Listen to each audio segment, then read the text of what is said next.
नमस्कार मित्रांनो, गुन्हेगारी क्राईम स्टोरी चॅनलवरती सर्वांचं स्वागत आहे. चॅनलवरती नवीन असं सबस्क्राईब नक्की करा, लाईक करा, शेअर करा, कमेंट करा. आजची सत्य घटना आहे मनोज आणि कल्पनाची.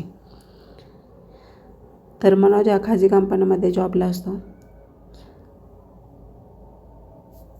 एकदम शांत आणि समजदार स्वभाव असतो.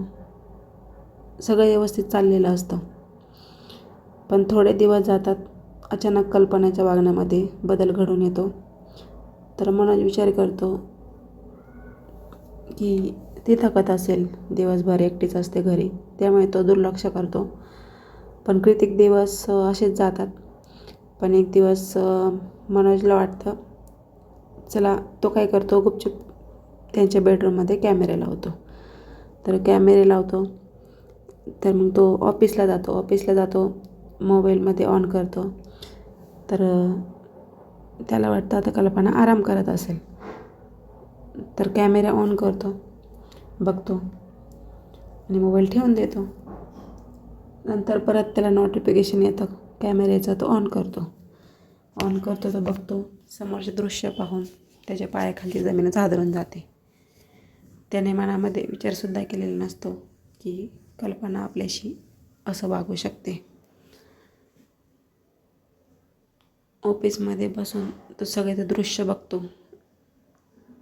त्याला खूप संताप येतो, राग अनावर होऊन जातो. असं काही बघतो की ती स्वप्नातसुद्धा असा विचार करू शकत नाही. तो लगेचच कारमध्ये बसतो आणि घरी येतो. दरवाजा ठोकवतो. तर आतलं दृश्य बघतो. त्याला काय करावं काही समजत नाही.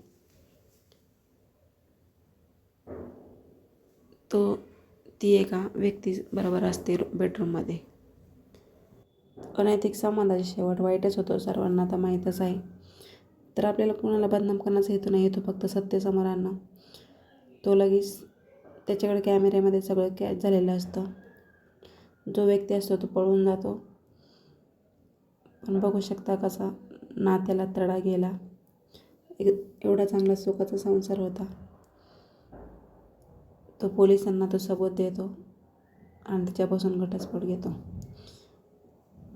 तर मला हे समजत नाही, नवरा बायकोचं नातं विश्वासावर असतं, तर असं वागायला नको हे. तर सगळीकडे आता खूप असं मॅट्रेस खूप वाढत आहे आणि त्याचा अंतसुद्धा वाईटच होतो. कधीही अनैतिक संबंधाचा शेवट चांगला होत नाही.